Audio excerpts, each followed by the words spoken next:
देखिए, हरियाणा विधानसभा चुनाव के मद्देनजर आज बीजेपी का मैनिफेस्टो जारी होने जा रहा है और कल कांग्रेस ने जारी किया था। तो देखिए, जो सियासी लड़ाई है वो लगातार बढ़ती जा रही है, सियासी हलचल लगातार तेज होती जा रही है। ऐसे में क्या लगता है कि बीजेपी का घोषणा पत्र कांग्रेस के घोषणा पत्र से कितना अलग होगा और क्या लगता है कि ये जो घोषणा पत्र है वो कहीं ना कहीं लोक लुभावन रह सकता है?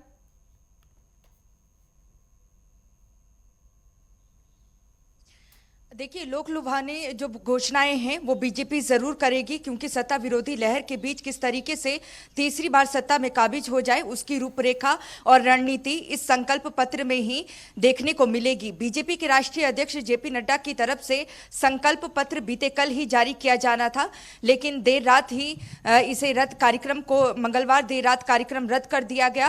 पहले संकल्प पत्र बुधवार को जारी होना था, लेकिन अब आज का कार्यक्रम इसे रखा गया है। थोड़ी ही देर में जेपी नड्डा संकल्प पत्र जारी करेंगे। रोहतक में जो नया मीडिया सेंटर खोला गया है वहीं पर यह कार्यक्रम रखा गया है। सुबह करीब 11 बजे का कार्यक्रम तय है।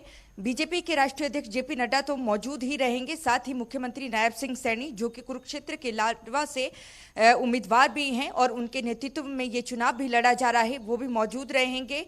प्रदेश अध्यक्ष मोहनलाल बडोली भी मौजूद रहेंगे। इसके अलावा मैनिफेस्टो कमेटी के जो चेयरमैन नियुक्त किए गए हैं ओपी धनखड़, उनकी मौजूदगी रहेगी।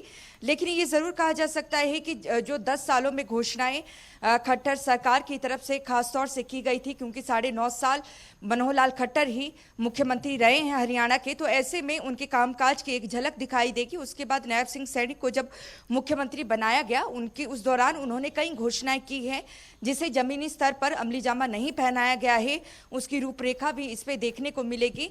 लेकिन यहाँ पर बीजेपी की तरफ से जिस तरीके से मैनिफेस्टो कमेटी गठित की गई थी, जो लोगों से सुझाव लेती हुई नजर आई, तो अब ये देखना है। बीते कल कांग्रेस ने जिस तरीके से कई लोग लुभावनी घोषणाएं की हैं, जिसमें मुख्यतः किसानों को, महिलाओं को और युवाओं को फोकस किया है, तो अब ये देखना होगा। जिस तरीके से बीजेपी को टारगेट किया जा रहा है कि 2014 में जब बीजेपी सत्ता में काबिज हुई उसके बाद अभी तक की अगर दर देखा जाए तो हरियाणा देश भर में नंबर 1 राज्य में पहुंच चुका है बेरोजगारी में। 2 लाख युवाओं को नौकरी देने का वादा यहां पर भूपेंद्र सिंह हुड्डा कर चुके हैं अपने चुनावी घोषणा पत्र में। और ऐसे में युवाओं के लिए क्या पिटारा खोलकर लेकर आते हैं, जो संकल्प पत्र है उसमें क्या संकल्प लिया जाता है, ये तो 11 बजे पता चल पाएगा। लेकिन देखिए, मुफ्त की घोषणाएं अरविंद के लिए, खासतौर से अरविंद केजरीवाल को जाना जाता था, वो दिल्ली की तर्ज पर और पंजाब की तर्ज पर ही हरियाणा में विधानसभा चुनाव लड़ रहे हैं। उन्होंने 24 घंटे मुफ्त बिजली की घोषणा कर दी है। इसके अलावा मुफ्त शिक्षा की वो घोषणा कर रहे हैं। महिलाओं को हर महीने 1000 रुपये भत्ता देने की घोषणा केजरीवाल कर चुके हैं, लेकिन पंजाब में अभी तक महिलाओं को इसका लाभ नहीं मिला है। दूसरी तरफ कांग्रेस इसके 2 कदम आगे महिलाओं को 1500 रुपये देने का वादा और 500 रुपये प्रति माह 500 रुपये सिलेंडर देने का वादा कर चुकी है। ऐसे में जो महिलाएं हैं उनको साधने का काम कैसे बीजेपी करेगी, क्या घोषणाएं वो करती हैं, ये देखना होगा। लेकिन बीजेपी के लिए एक बड़ा मुसीबत का सबब यहाँ देखने को मिल रहा है। 80% आबादी, करीब 80% आबादी किसानों से जुड़ी है हरियाणा में, और किसान लगातार ये मांग कर रहे थे कि एमएसपी को लेकर कानूनी गारंटी दी जाए, जिसको अभी तक अमली जामा नहीं पहनाया केंद्र सरकार ने। हालांकि किसान जो आंदोलन चला था दिल्ली की सीमाओं पर 2021 में, उस दौरान ये जरूर जब उस आंदोलन को खत्म किया गया, प्रधानमंत्री नरेंद्र मोदी ने एक घोषणा की थी, कमेटी का गठन किया था और ये कहा गया था कि इस पर विचार किया जाएगा कि क्या कानूनी दर्जा दिया जा सकता है या नहीं। लेकिन अब कांग्रेस इसमें 2 कदम आगे निकल चुकी है। उनका कहना है कि एमएसपी को कानूनी दर्जा दिया जाएगा। दूसरी तरफ बीजेपी मात्र ये कहती नजर आ रही है कि एमएसपी पर सभी 24 फसलों का उत्थान होगा। तो ऐसे में बीजेपी किसानों के मुद्दे पर बैकफुट में है।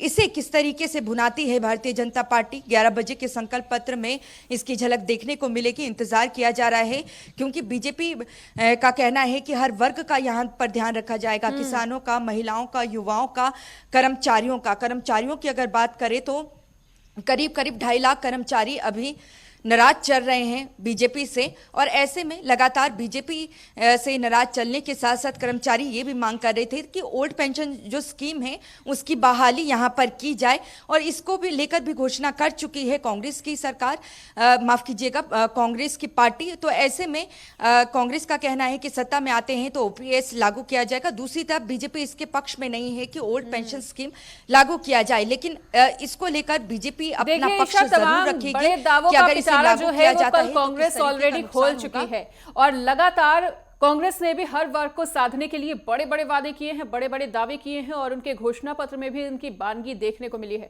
लेकिन क्या जो बीजेपी का संकल्प पत्र है वो लोक लुभावन होगा? ऐसा तो आपने भी संकेत दिए, लेकिन क्या जनता को लुभाने में सक्षम होगा? क्योंकि देखिए, कांग्रेस ने कल जो वादे किए हैं वो भी बहुत ज्यादा दमदार हैं, और ऐसे में बीजेपी का संकल्प पत्र कितना ज्यादा दमदार होता है ये वाकई में देखना दिलचस्प रहने वाला है।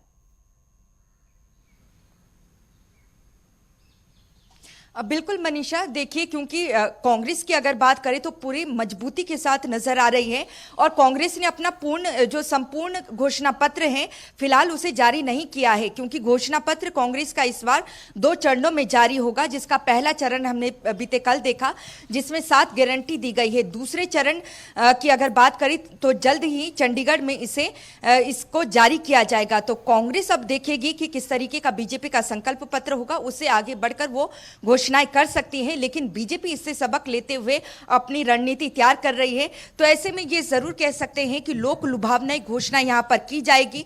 बीजेपी का कहना है कि हर गरीब को वो छत देना चाहती है, इसको लेकर बीजेपी किस तरीके की घोषणा करती है।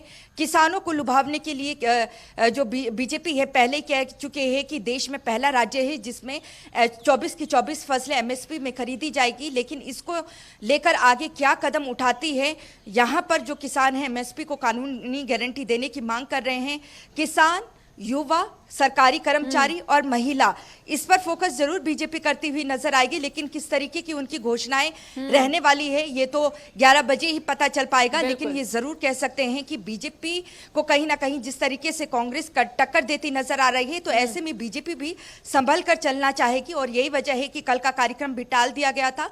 और देखिए, बीजेपी अपने संकल्प पत्र में हो सकता है बड़ा फेरबदल भी करे, और ऐसे में अगर बीजेपी अब नैया अपनी पार लगा सकती है तो उन्हें पता है कि प्रधानमंत्री नरेंद्र मोदी की रैली और साथ में जो उनका संकल्प पत्र होगा वही नैया पार कर सकती है। तो ऐसे में बीजेपी हर संभव वो कोशिश करेगी जिससे वोटरों को, आम जनता को यहाँ पर लुभाया जा सके। बिल्कुल जी, तो तमाम जानकारी को साझा करने के लिए आपका बहुत बहुत शुक्रिया। तो